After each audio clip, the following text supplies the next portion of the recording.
Alright guys, this is Mithril, and today I'm going to be talking about the Borderlands movie.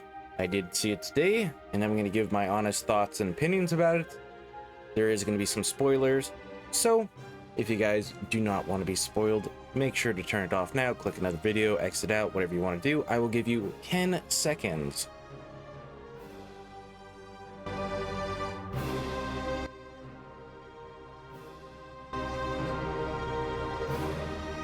Alright, I believe that was 10 seconds. So, I'm going to tell you my thoughts on the movie right now, and it was bad. Yeah, it was pretty bad. How should I put it? It was a bad Borderlands movie. As a fan, since 2010. And yeah, I've played every game except for the new Tales game. It's bad. Now, if I was not a Borderlands fan and I came into the movie, I would think it was like an okay-ish action movie. Like, I wouldn't really get the plot. Like, you need to play the games to understand what's going on. But if I wasn't a fan and I came into it, I'd be like, it was okay. But as a Borderlands fan, content creator, and all that other stuff, eek. It was not very good. So let's go over the good and then the bad, because there was some good to be found. Now, in the movie, Lilith does go to Pandora and she arrives in Firestone. Now, as you guys know in the game, Firestone, whether that be BL1 or BL2, what remains of it in BL2 I should say, it's a pretty small town. There's like 6 houses there. No one really lives there other than Zed now, because they've all been pushed away because of Nine Toes. At least in BL1. And yeah, it just wasn't really a town. It was just like a couple of houses, a couple shacks. In the movie, it was much bigger. You see how big it is. It is like a Hooverville from the Great Depression, a shack town, but it's much bigger. It's not just 6 houses. It's a whole lot more. I thought that was good. They go to Sanctuary, and Sanctuary in the game is pretty small. I'm not gonna lie, it's pretty small. BL1 made Sanctuary to be out like this big old place, and then you get there in BL2 and it's really not. In the movie, however, it is a huge metropolis. Like, it's huge. It's kind of like a reverse cone. It's a circle at the bottom, and then as you slowly get to the top, it starts getting smaller and smaller. But it is huge. The way I would describe it is... how could I describe this? It's kind of like Cyberpunk 2077 if it was Cyberpunk broke, if that makes sense. Because most of the houses in Sanctuary are like containers. Everything is down at the bottom, like all the food stalls, the bars, and everything are at the very bottom. Once you get past the bottom, it looks to be houses, if that makes any sense, but they're made out of like containers. I thought that was good because it gives you a better understanding of what Firestone and Sanctuary are supposed to look like. Because imagine if, you know, Sanctuary in the game was that size. I don't think people would like it as a hub, to be honest.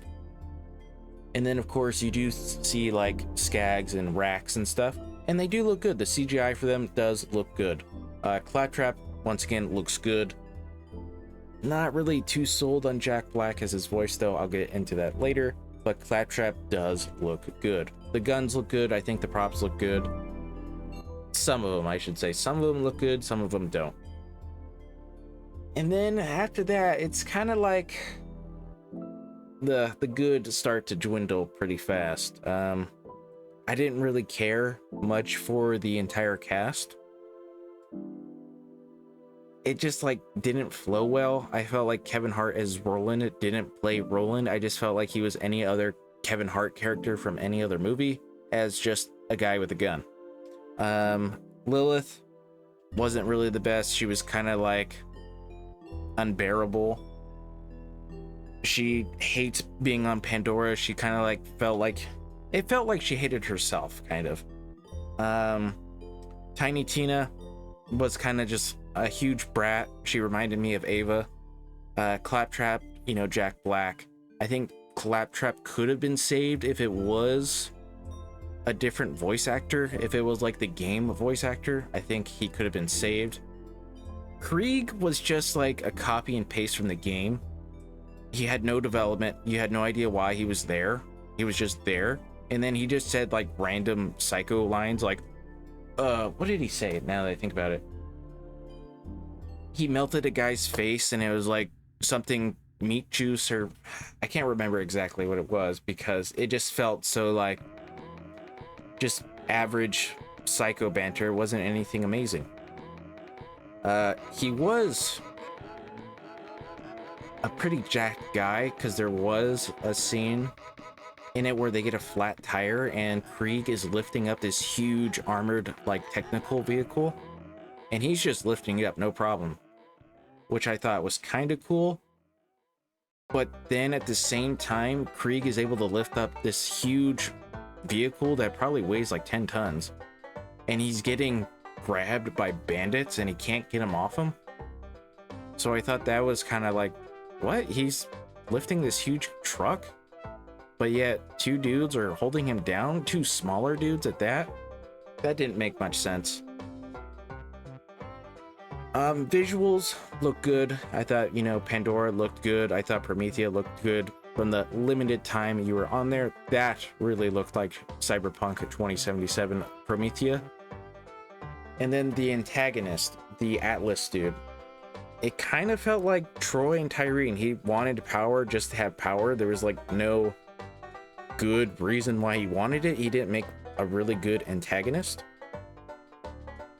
Like Handsome Jack in BL2, great antagonist. You understand why he wants power, and all that good stuff. But no, not Atlas CEO, dude. Just Troy and Tyreen pretty much wants power for power. Did not make a good antagonist. And then they had Crom. I don't get it. They had Crom in here as like the star bandit, but Crom was only in it for like 5 minutes. I didn't get that. I don't know. It was really weird. But anyways, let's finally get into the movie. We first start off, it's Tannis talking about the Iridians, and she's basically like, oh yeah, these were ancient alien species. They were so smart and so advanced, but they were conquerors 1,000 years ago or whatever. And it's like, no. If you think about it, what about the Iridians screams conqueror to you? Go ahead, think about it. Oh, they had all these aliens and whatnot. Yeah, but they kind of put the aliens in the vaults to save the rest of the universe. Think about it. The Destroyer, the main, well, I wouldn't say main, but the big boss for BL1, and then the kind of big boss for BL3, considering Tyreen eats it, is said to feed on stars, planets, like Galactus for Marvel. Feeds on stars. Who knows how many stars it's devoured? It's supposed to be this big old boss, you know?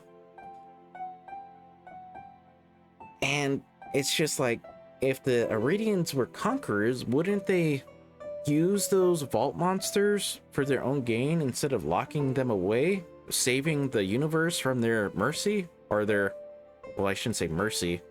Well, it's kind of like mercy, but you know, from the destroyers or whatever else, wrath, I should say, instead of mercy. So I didn't get that part. And then the next scene, it cuts in, we're outside of Pandora in space. You see an Atlas space station. No idea why it's there. It's just there. They don't give it any backstory. It's just there. Tina's in a holding cell. You kind of understand why a little bit later on, but you're like, why is Tina in space? In an Atlas space station. She gets rescued by Roland because he was an Atlas soldier, I guess, so he had the information on it. I don't know. They don't really point that out, how Roland knows that she's there. She just gets rescued. And then there's like a gunfight scene and whatnot, and Krieg is also on the space station, and he breaks out, and just somehow right away him and Tina are best friends, like they somehow knew each other already. And so Krieg, Tina, and Roland team up. And then next scene, we're on Promethea. Like I said, it looks like cyberpunk. And you meet Lilith. She's a bounty hunter now. She's not a vault hunter, she's a bounty hunter. And she's hunting some dude on Promethea, and then eventually the Atlas CEO sends like men after her to give her a bounty. And the Atlas CEO is like, I want you to get my daughter. And you're like, oh, what does this guy's daughter have to do with it? And he shows her a picture, and it's Tina. And already you're thinking like, Tina's backstory does not have her dad as the Atlas CEO? Her parents were sold off to Hyperion by Fleshstick, I think his name is. Because that was pointed out in BL2, the side missions. You go and capture him, and then, you know, she has her revenge on him. So that was odd. And then the Atlas CEO gives Lilith this, like, button thing where if she presses it, they'll come right away and get Tina from her. That comes into the story later. And then the next scene, boom. Lilith is on Pandora. She uses a Atlas dropship, or drop pod, I should say. It's not really a ship, it's more like a pod. And boom, she's on Pandora. And she's like, oh man, I hate it here. Last time I was here was like 36 years ago, blah, blah, blah, blah. And then you find out Lilith was born on Pandora. Which doesn't make sense, because in the game, I believe, she was born on Dionysus, I think is how you say it. The Greek god of wine, however you say his name, Dionysus. But yeah, in the movie, she's born on Pandora. Like, I know the movie is supposed to be its own separate thing from the games, its own cinematic universe, but like, why was she born on Pandora? And then another thing I probably should say for later, but I'm going to tell you guys now, is she doesn't use her siren powers at all until like the very end of the movie. And then it's kind of a little bit confusing. I'll get into that later about her powers, but it's a little bit confusing. And so eventually she meets Marcus, and there is like a short travel scene in a vehicle, but it's mainly to show that Lilith hates vault hunters and she doesn't really want to be one. And then after that, she arrives in Firestone, and like I said earlier, Firestone is this huge town, which is pretty cool, I think. And that's where she kind of meets Claptrap. However, Claptrap is like, I've been waiting for you for 36 years, because that's how long Lilith has been off planet, off Pandora, 36 years. And she's like, why have you been waiting for me? And Claptrap's like, I don't know. I just am. I don't know why. I just am. And so they team up, mainly because Claptrap can gain access to the EchoNet to find Tina by using like a digital face scanner, like something you would see out of a cop show. And so they find her outside, or I don't know technically what it is, this Hyperion ship thingy. And so the next scene is they need a car. They have to go and steal a runner from a bandit, but they see Atlas and the bandits are teaming up. And in the back of the runner is a cage with a bunch of young females, children. It looks to be Atlas is teaming up with the bandits to find young children, hoping to find Tina. And so the Atlas people go away, they drive off, and then Lilith pulls out her infinity pistol, by the way, and uses it like a sniper and headshots that bandit. Bang, bada boom. They got a runner, and it's like, oh yeah, it's only one seat. And so Claptrap's like, don't worry, I don't mind sitting in your lap. Cue no laughs, by the way. There was like no laughs. And then it's like cut to the next scene. Claptrap's in the cage in the back, and they drive off. Probably like 3 seconds of driving. Next scene. And so they arrive at this Hyperion thingy. I don't know what it is technically. It's just a Hyperion like thingy. And so they basically find Tina in there. And Lilith is saying how she's working for Tina's dad to bring her back. And then Tina is tricking Lilith, saying, oh, thank God, I wanted to get away from these crazy people. I wanted to get away from Roland or whatnot. And she's like, can you grab me my badonkadonk? And it looks like a rabbit doll. So Lilith gives it to her, but it's a trick because it's actually a bomb. So Tina throws a bomb at Lilith, and somehow Lilith gets out fine. No injuries, no nothing. She just like rolls out, stands up, and is good to go. After that, Tina is on top of this Hyperion thing, and she calls out for Krieg, and she's like, "Oh, Krieg, we have a new friend to play with." And Krieg hops out of this like food truck looking thing. And so there's a quick fight between Krieg and Lilith. And then Lilith tricks Krieg into jumping on this like catapult thing that launches her up on the Hyperion barge thingy. And then it's like she pulls out her gun to point at Tina, but Tina has the rocket launcher you see in the trailer, and she's like, "Mine's bigger." Cuno laughs, and then a Atlas person, an Atlas female, arrives on a Stingray, which is kind of cool. Stingrays are from the pre-sequel. And then the lady is like, you know, "Lay down your guns, come with me, blah, blah, blah." And Tina points the rocket launcher at her, and it's like, "You in what army?" And she points behind her, and it's like, "This army." More people arrive on Stingrays. They arrive in their technicals and whatnot. And then it's not really a fight scene. It's like so forgettable, I can't even remember what happened. But something happens, and then Roland arrives shortly after in his own vehicle. And so they escape that way, and then they're driving in this canyon thingy. And they're slowly getting surrounded by Atlas technicals. And so Roland, Kevin Hart, has to make a drastic move, and he takes a hard left into P-Wash Gully. And once again, you see it from the trailers and whatnot. Tina rolls down the window, even though everyone tells her to roll it up, and she's like, "Why? I don't want to," being a brat. And then P gets all over him. It wasn't really a funny moment, but it was just like, "Oh, that sucks. I wouldn't want that to happen to me." And then Claptrap's like, "Oh yeah, this is only 65% pee, 14% poop." And then they get distracted by the giant pea thresher that appears. They back up the car. They get surrounded by Atlas once again. Roland is like, "I have no option. I got a plan." And so what he does is he hits the boost. As they are boosting, they do a jump. The thresher opens its mouth. They shoot a rocket. They get swallowed by the thresher for like a second. The rocket goes off, and they make their escape that way. Next scene.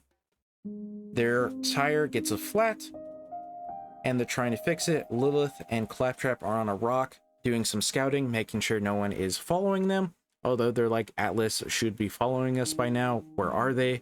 They go down the hill, and you see Krieg is lifting the vehicle, one side, by the way, that has its flat. So he's doing like I don't even know what it's called, but he's squatting and lifting it from the back. Kind of, you know, he's on the passenger side and it's behind him, but he's lifting it from like a squatting position while Roland is fixing the tire. And like I said earlier, I thought it was so weird that Krieg has all this strength, but he was getting held up by smaller bandits.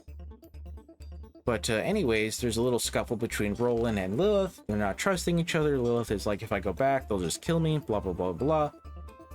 They cut scene, and then it's like them arriving in Sanctuary. And once again, you see Sanctuary is this huge metropolis, I think is what I said earlier.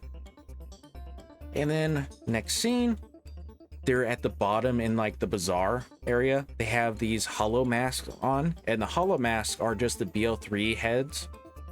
Like Krieg has the bird one on. That's the only one I can recognize right away, is the bird one.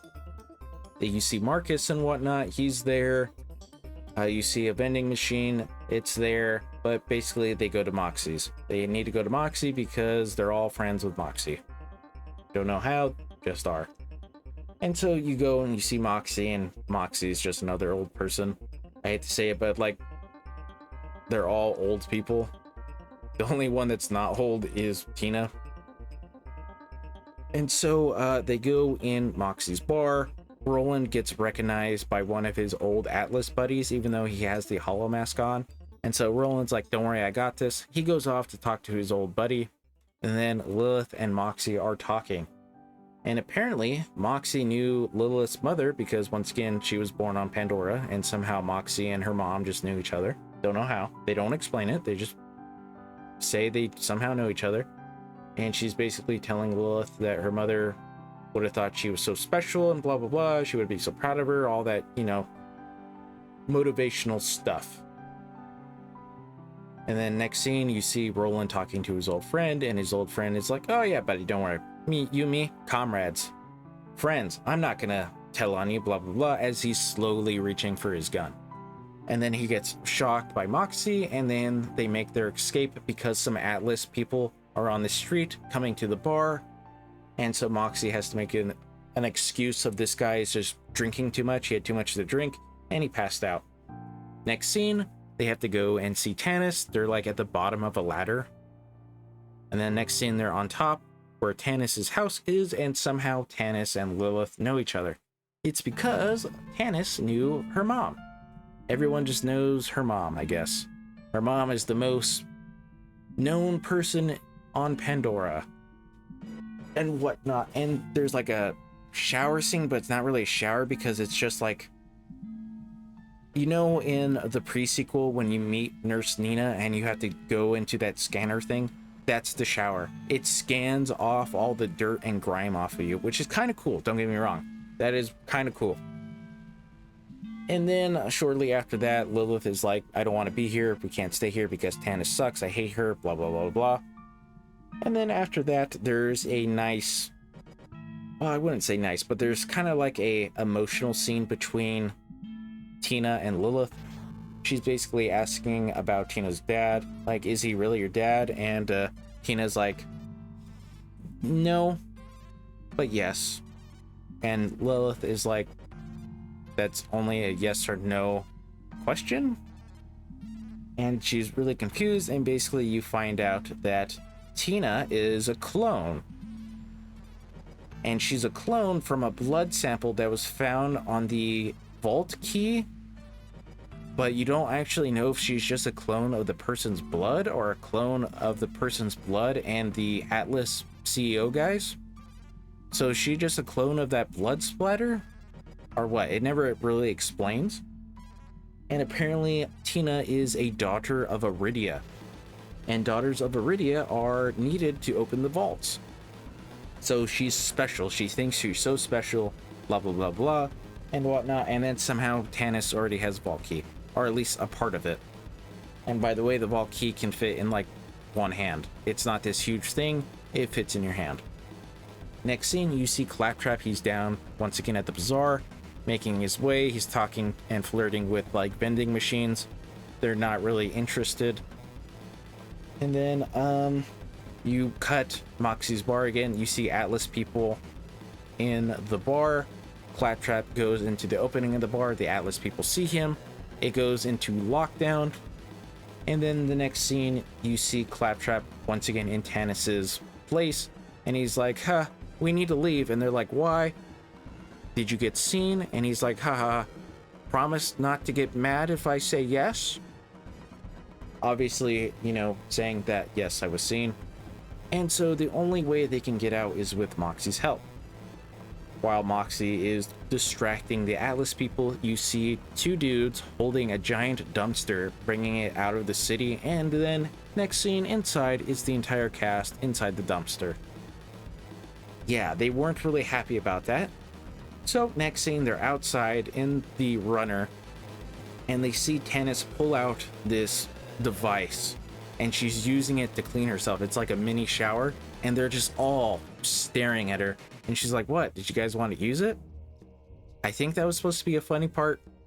Didn't really hit well with the audience. I'm gonna say it. No one really laughed.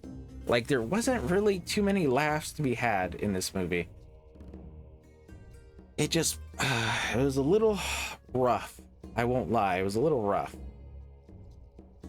And so anyways, they need to find the last part of the vault key, and so they have to go to the Caustic Caverns. I should point out, they say a bunch of places from the game. Like, they have to go to Firestone, Sanctuary. I think they said, what did the Tangier Express? at one point. It's hard to remember everything, but basically they have to go to the Caustic Caverns, and so it's weird. It's not really underneath Sanctuary, that they have to go somewhere else. But anyways, they arrive, and the Caustic Caverns is literally one tiny little section of an acid river, and you guys can like see, you can see it's eating through all the metal and whatnot. And then basically Tina is like, why are you guys worried? It's not going to break apart. And she starts jumping and slamming her feet on the metal that you can obviously see that has been dissolved away. She falls. Krieg catches her, and they just have a laugh. Ha ha ha ha ha. Like it was no big deal.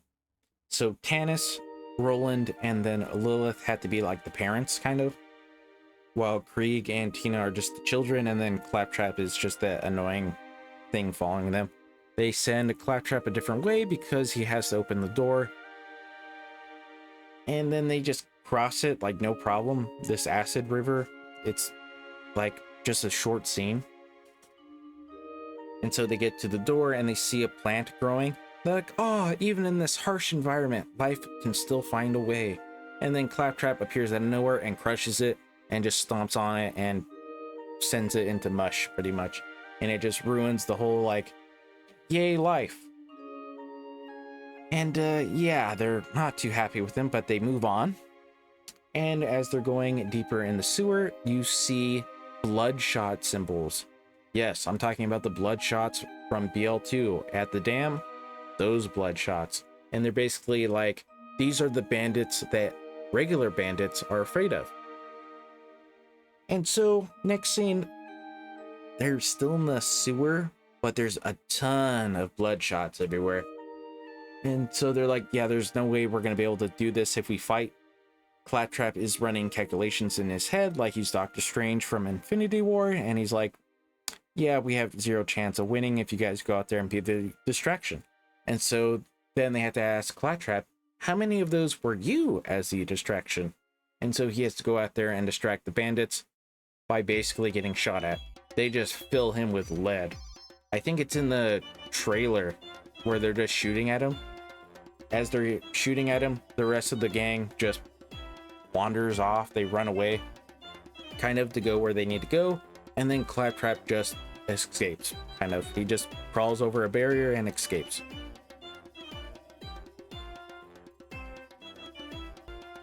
After that, they arrive in a storage facility where the vault key is supposed to be. And they're like, go look for it, I guess, because it's pretty big. There's a lot of boxes in there. But Lilith is wandering around and she hears like this weird noise, and bang, bada boom, it's the vault key piece. She has some weird connection to it. If you ever play the games, you know why. But yeah, so she finds it like right away, and she's like, hey, I found it. And then after that, the Bloodshots find him, and it's a huge fight scene. Is it the most impressive fight scene?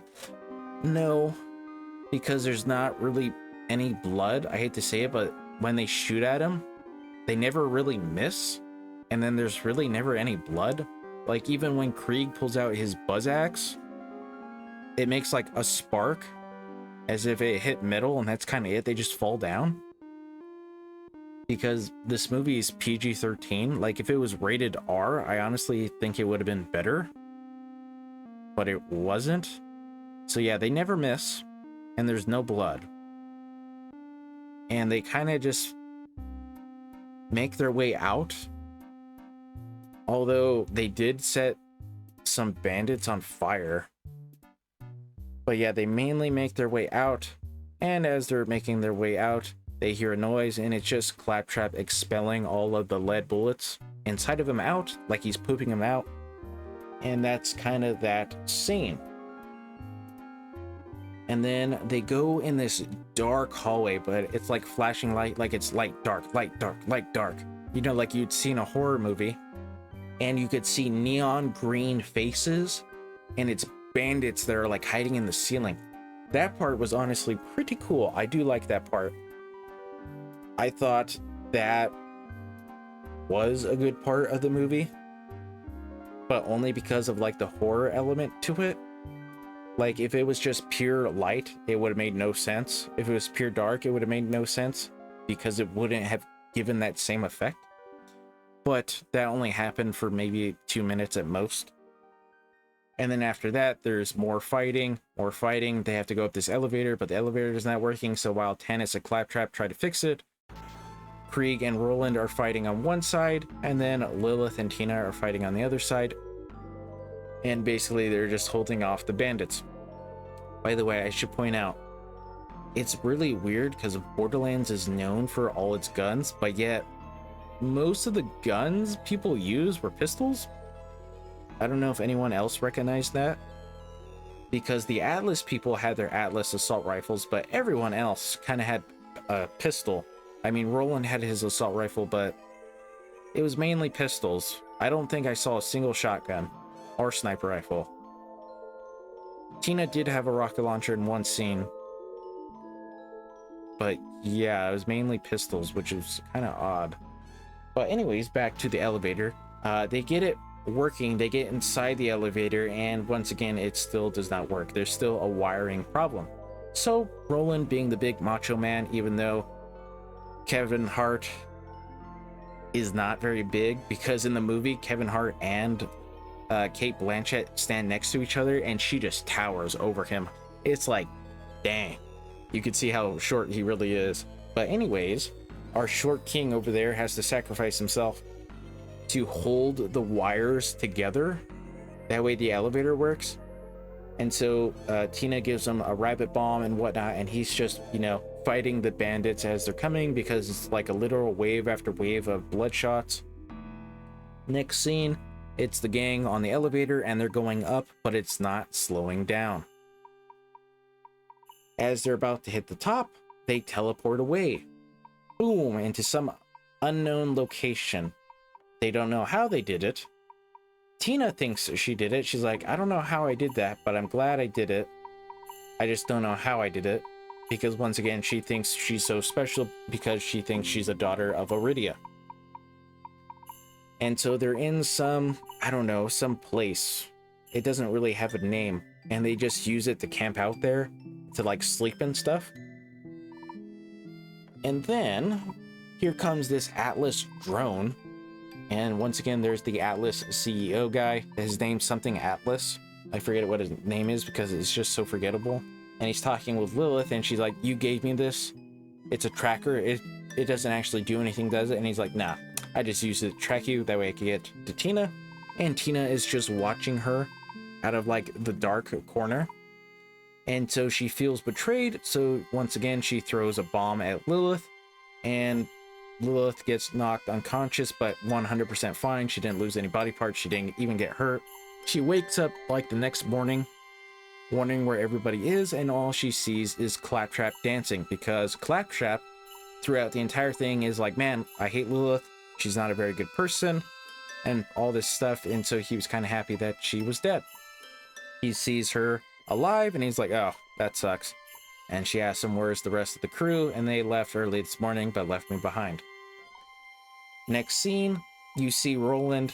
He's down there in the sewer still, and he's underneath a bunch of bloodshot bodies, but he basically just pushes them off, and he's good to go. Next scene, we're back with Lilith and Claptrap, and they're walking through a city. And then it's like a cue flashback. This is Lilith's hometown, and you see what happened to it. Bandits attacked and destroyed everything. And then you see how Tannis knew Lilith and her mother. They worked together for doll, because Lilith's mother had a doll like sweater on, or windbreaker on, and she basically gave Lilith to Tannis to escape, because Lilith is important. That you find out maybe like a minute and a half in, because Lilith and Claptrap go back to her old home, and she's like, yeah, this is my house, blah, blah, blah, blah. She finds a picture of her and her mom, and then she sees like an old drawing on the ground of a stick figure with like fire behind it. And then it turns into like Star Wars, where it's like, help me, Obi-Wan, you're my only hope. Because Claptrap plays a message from her mother, And she's like, oh yeah, you're so special, but you don't know how special you really are. Because the Iridians kind of got like retconned, because there's the Iridian goddess, the Firehawk, the protector. Spoilers, kind of, if you can figure it out.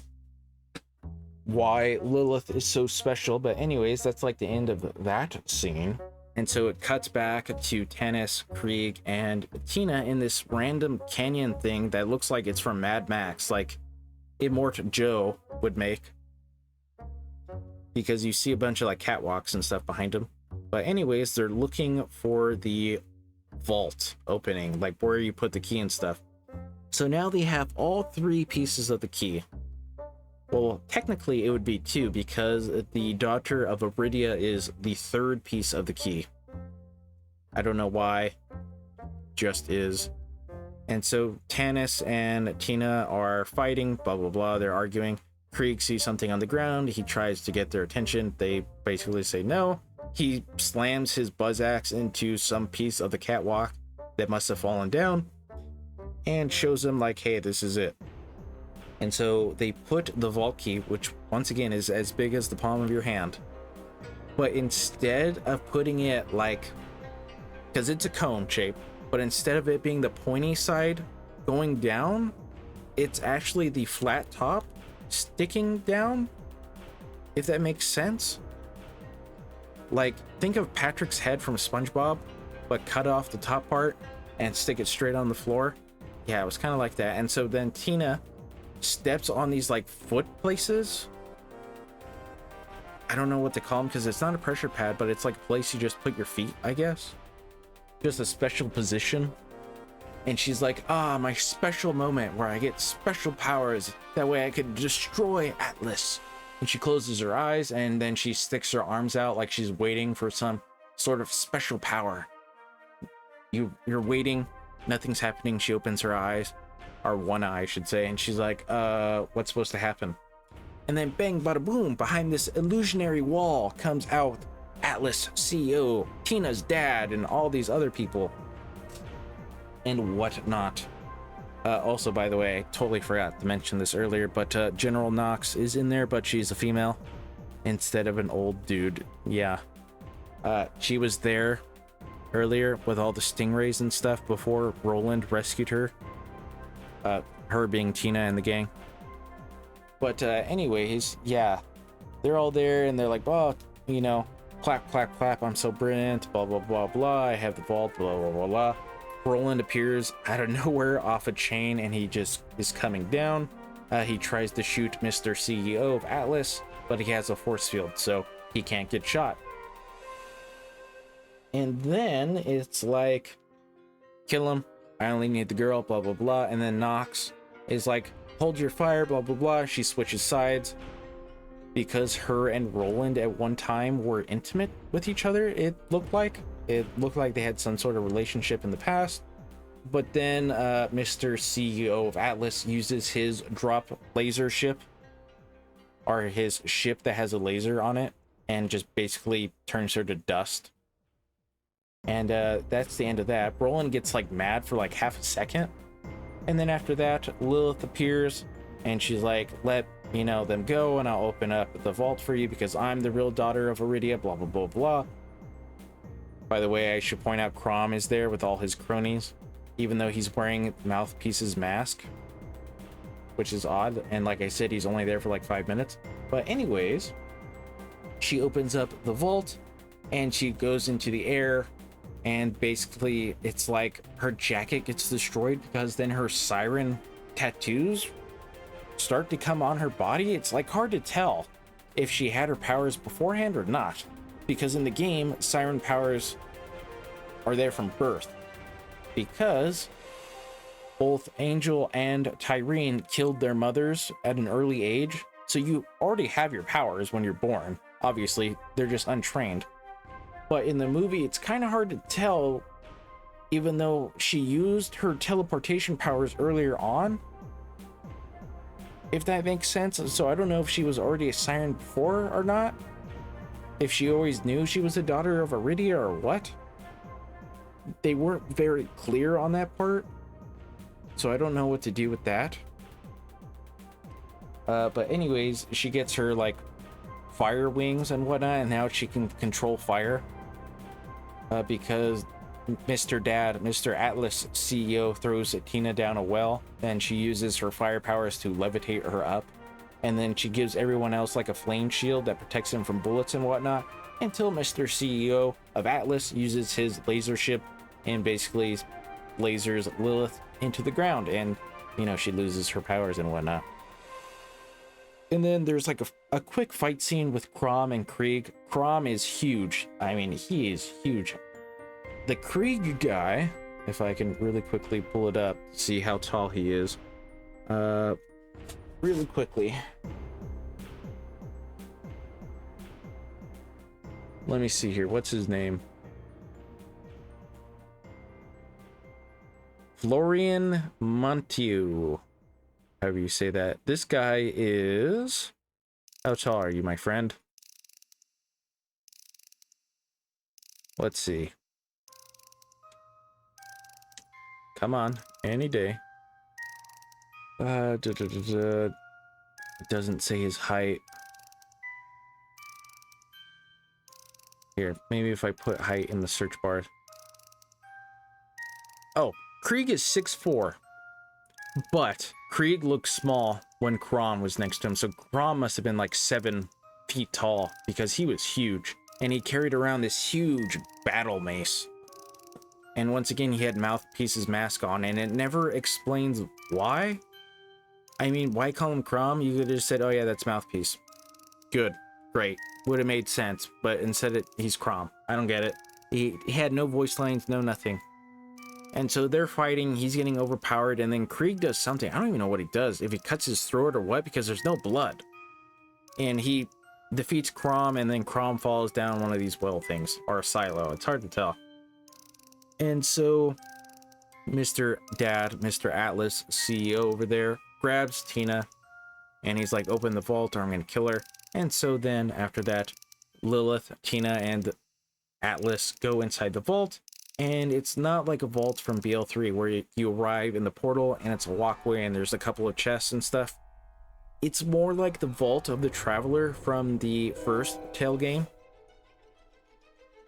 And so then it turns into this like weird horror scene where Lilith can appear and disappear at will. And then eventually she just takes away his force field. And then after that, she's like, I'll leave you here with your friend. And so then her and Tina teleport away, and then you see a bunch of tentacles slowly making their way, grabbing him and sucking him into this hole. And that's kind of it of what you see for the vault monster, just a couple of tentacles. It's in no way the destroyer, because it's just in some random spot. I don't know what this monster is, but it's got tentacles. And then after that, you know, they appear outside, I would imagine, because they don't really do anything. But anyways, in that fight scene, Claptrap does fight. He activates interplanetary ninja assassin mode, believe it or not, which was kind of cool, except his eye didn't go red. And his ninja assassin mode was literally grabbing some dudes between their legs and throwing them down the well. That was it. That was it. But anyways, next scene, they're back in Sanctuary. There's a bunch of fireworks going off, blah, blah, blah, blah.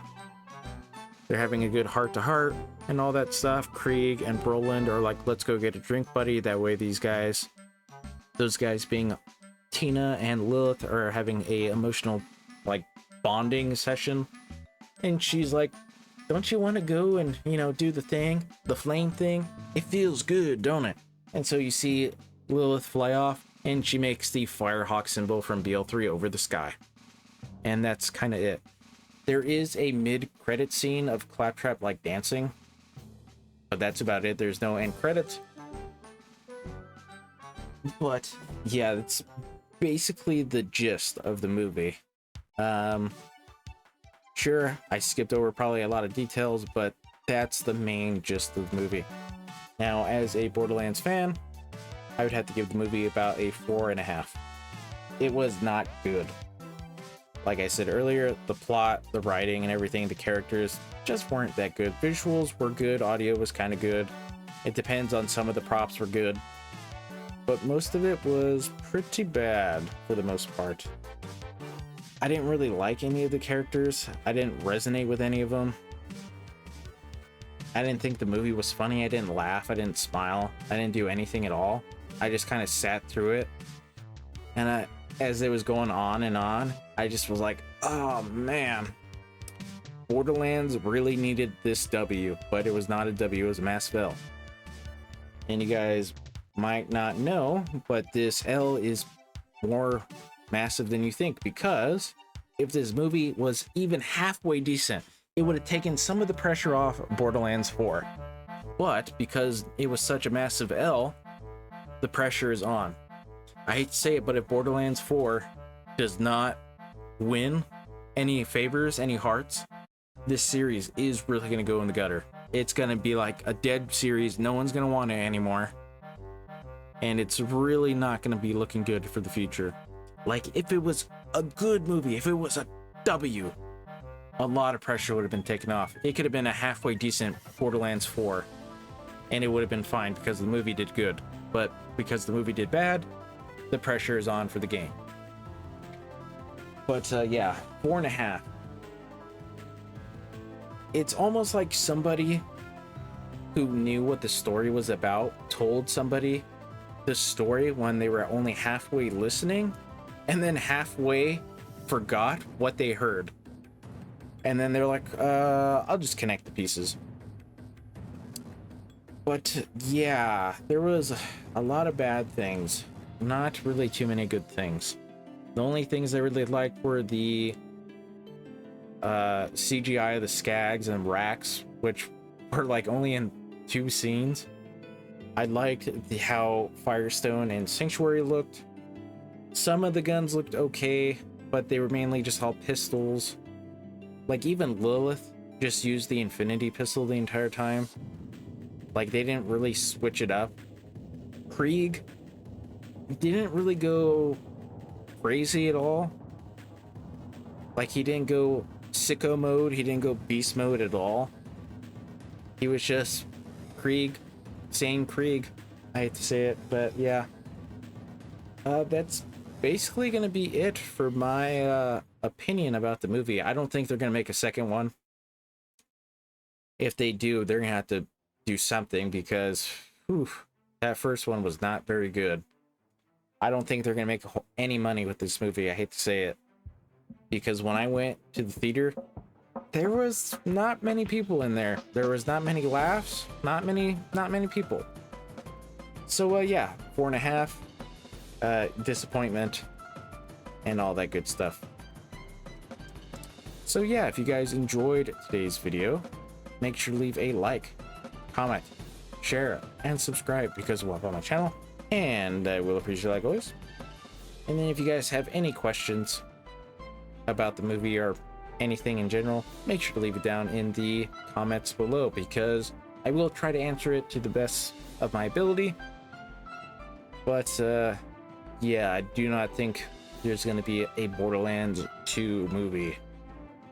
It was not favored on very favorably. But yeah, I hope to see you guys next time. Away. Actually, one quick thing before I go. I should point out, do not see it in theaters. Make sure you wait and see it on some sort of streaming service, like Netflix maybe, or HBO Max. If you see it in theaters, you are not going to like it. I saw people on Twitter, this one person was like, I saw it for free and I still want my money back. I went as a creator. I knew what I was getting into. But yeah, don't go see it in theaters unless you want to. It's up to you. But yeah, that's my final word on it.